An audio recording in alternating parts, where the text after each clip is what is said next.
Good morning. I'm Gary Whetstone, Senior Minister here at Mountain Park United Methodist Church, and we're taking a look at Acts chapter 2. It's the one book out of the New Testament that records the history of the Church of Jesus Christ.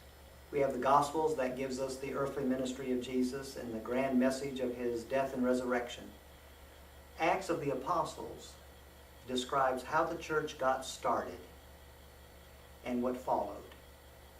And it doesn't take a person a very long time to realize that the church is at its very, very best when the Spirit is moving in the midst of the church.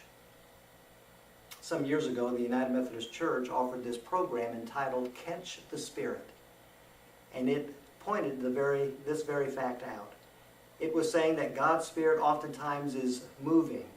And when the church, when believers gather together, are open to that movement of the Spirit, then things become very, very exciting in the life of that congregation, in the life of the church.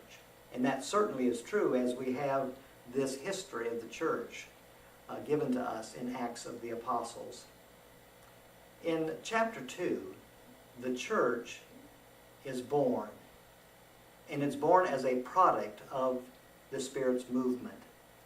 You can tie it very closely to Genesis, when the universe, earth, were born.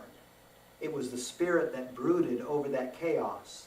And then as God spoke, the Word and the Spirit brought things into being. And they were. With the Church of Jesus Christ, the followers of Jesus were told to sit and to wait until the Spirit came from on high. And that Spirit came to the disciples there in the upper room and filled them, and the church was on the move. In the opening verses of Acts chapter 2, we have this miracle of the Spirit's arrival. We have a reaction to this miracle as people in Jerusalem gathered to discover what it was that happened there in the upper room. And the verses of Scripture that we're taking a look at this morning are included in the sermon that Simon Peter preaches to the people, wondering what's going on. And in these opening verses of this sermon that Simon Peter is preaching, there are 4 indicators of the Spirit's activity. If we go to verse 21, we'll find one indicator there. If we go to verses 19 and 20, again, another indicator of the Spirit on the move.